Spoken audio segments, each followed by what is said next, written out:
Good evening, everybody. It's me, Spencer. It's still me. I just shaved and washed my hair, but same person. But this video is a personal video from me, not from the Grupo Sol, but a personal video from me trying to explain to the foreign community or anybody who speaks English and have not and don't already know what the POC is, or the Plan de Ordenamiento Catastral, which is what we've been calling it, but apparently it's called the Levantamiento Catastral para completar el territorio del país, which is basically a government plan to, as they explained it to us on Monday, in their utopian view of what their plan is. And I think some of them truly do believe that this is what they're doing, which is it's just basically taking all of the file cabinets of the whole country that have all of these planos in them, digital or otherwise, and putting it into a single database that once each canton is a cadastral zone, a cadastrated zone, versus a cadastral zone, which we'll get to that, goes into a single database where everyone, once the cantones are in these cadastrated zones, then everyone is able to access this information. You don't have to be the owner, you don't have to be have any type of power over the property. You can see any property in Costa Rica, and this is their idea. Basically a Google Earth kind of thing, but of Costa Rica, with all of the planos and all of the delineated properties. It's a cool idea. Anyways, so I'm going to try and be as concise as possible. I was going to make an outline for the video and do this in order, but unfortunately I had 1,000 other things to do, and time is of the essence, so I really do feel like I should record this video today, even if it's a little bit confusing. Hopefully most of the information will come through. There's so much information, and I'm going to try and distill it down to the most important parts. I already recorded this video once and started talking about the history of the plan. Don't think it's necessary, because I really would like everyone to understand the basics of what we need to know. We can go into that information in another video, but I really think the video is 14 minutes long, and hopefully I can make it a little bit shorter this time. I don't have time to edit it either, and I really want to get this out to everybody who needs to hear this so they can understand it, because the public exposition is next week. It's a week from tomorrow. So I think it's very important that everybody understands, and I know that there's a lot of stuff going around. A lot of people's lawyers are talking to them and saying this or that, and there's a lot of different myths that we kind of need to dispel, and there's some stuff that is just speculation. So I'm going to try and be clear about what's actually what we know and what's speculation. So anyways, this plan started a while ago, but it was done by different entities. At this point, there is 3 parties involved. There is, that we know of. There is the National Registry, who is the entity who is part of the Casa, well, whatever. They're part of the government. They are part of the government, because I heard some people say they're actually not part of the government, but they are. It's just a different kind of branch, so it's a little hard to understand. Not going to go into that. The National Registry, which is the people who decided to make this project, which includes the real estate registry and all of that. Then we have Telespacio, which is a company from Argentina, which is actually doing the work. And then we have this other company, which I talked about in the other video, which we're not really sure about. And we'd only heard about them for the first time on Monday, which apparently are the supervising and, it's fiscalización, which is supervising or inspection, and the ones who are going to tell the registry, we checked out all their work and it's good. They're called Geotecnologías, we think. Geotecnologías S.A. Still can't find them, because we called Geotecnologías S.A., which is a company, and we asked them if they were the company, and they said no. So either they're lying, or it's a different company, or something's going on there. We're on that investigation. I won't go into that because we don't have any more information other than that. So these 3 entities, one of the important ones is Telespacio. They came in late on the project. The project started years ago, but they were apparently the National Registry was having some trouble, so they brought in Telespacio. Now, this is kind of like a copy-paste of the POT, the Plan de Ordenamiento Territorial, the territorial planning, because it's a private company that comes in, that gets paid a ton of money to do shoddy work. They got paid $20 million.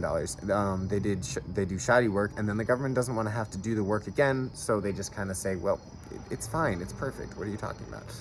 Okay, so Telespacio did the work of, we're not exactly sure what they did, because I got 2 conflicting ideas from what they said in the meeting, and I'm not even sure if they know what they did, because like I said, a lot of the stuff that we heard in the meeting was like one thing and then it was another.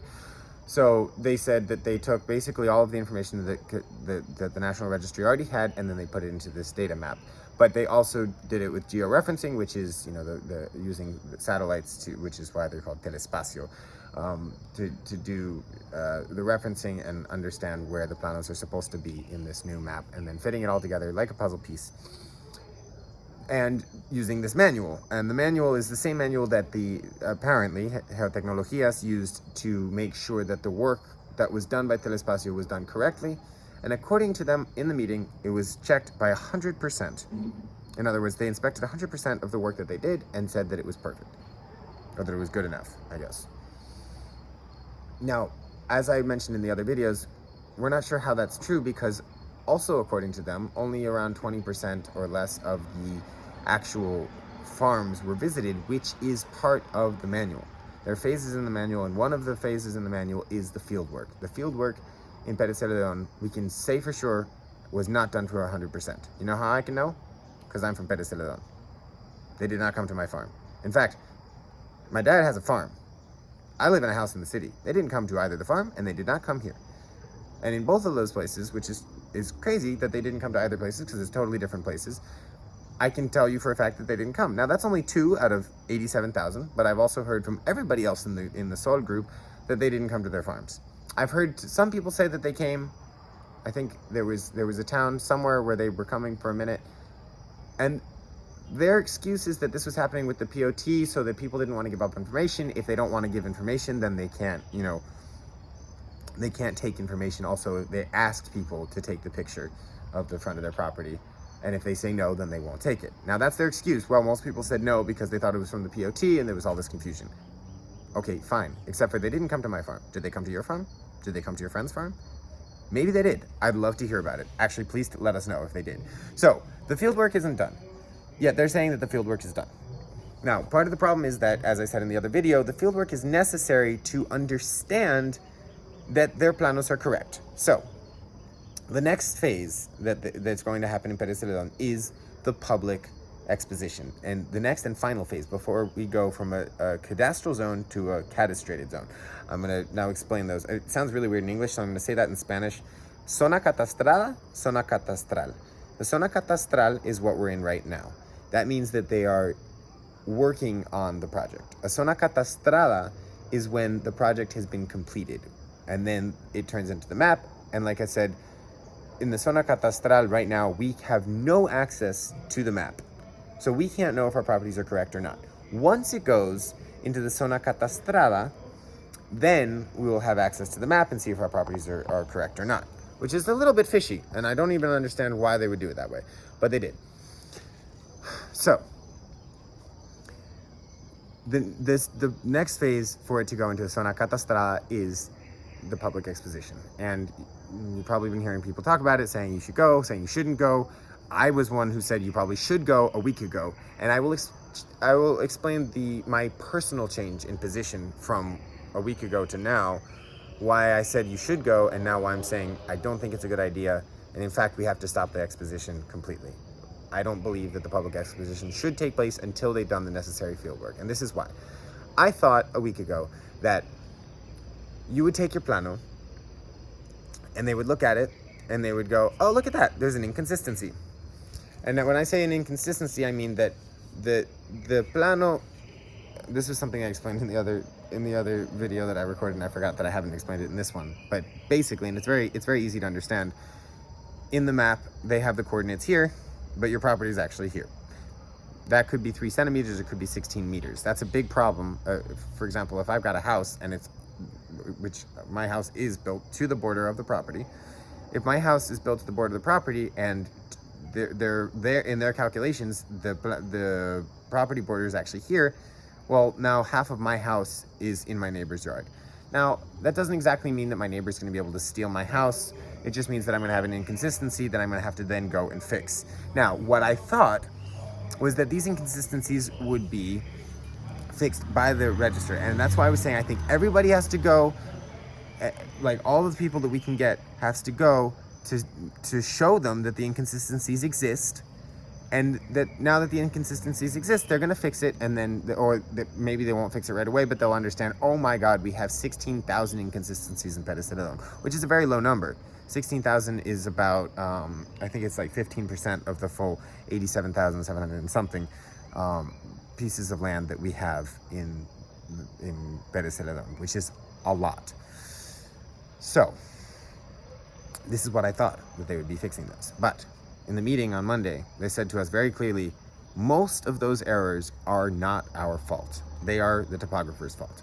Now, I'm not exactly sure how they can claim that, because the topographers were working in an old system, a different system. Some of the planos are 20 or 30 years old. And in the 20 or 30 years old, obviously there wasn't GPS, or there was, but it was very different. And some of the planos are even older than that. And they were using the due north versus the magnetic north. I'm not exactly sure. I'm not a topographer. I'm not a lawyer.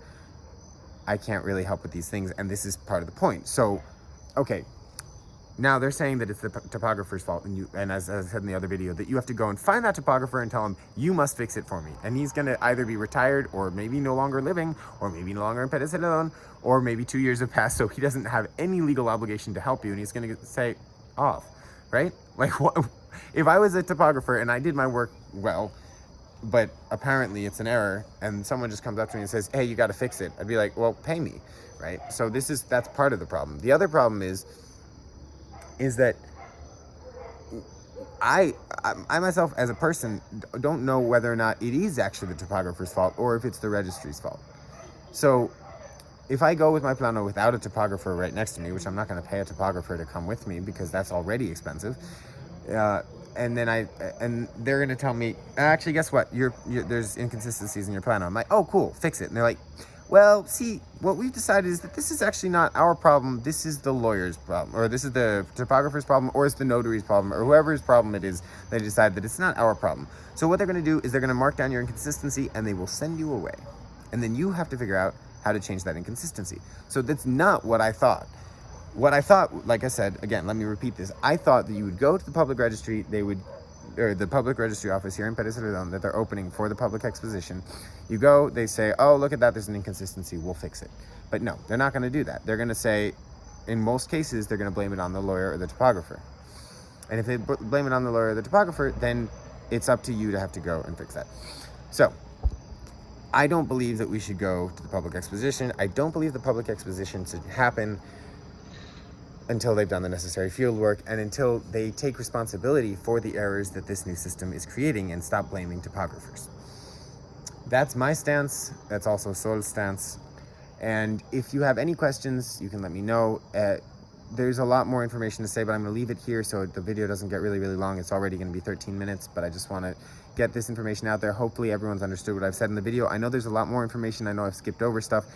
But what I really want is people to start hearing about this subject, start listening to it, and I really like everybody to start asking the questions themselves. Don't listen to me. Don't not go because I told you not to go. I'm not telling you not to go. I'm not telling you to go. I'm just telling you what I believe is going to happen if you go.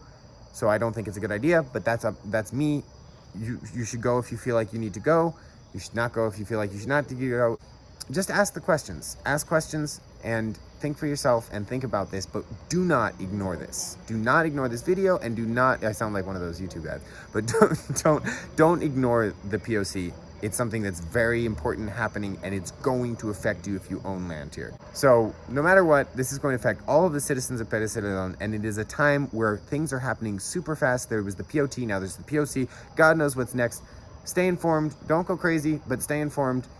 And we're here to help. And that's all from me for now. Lots of information. Holy crap. Have a great afternoon. Stay tuned.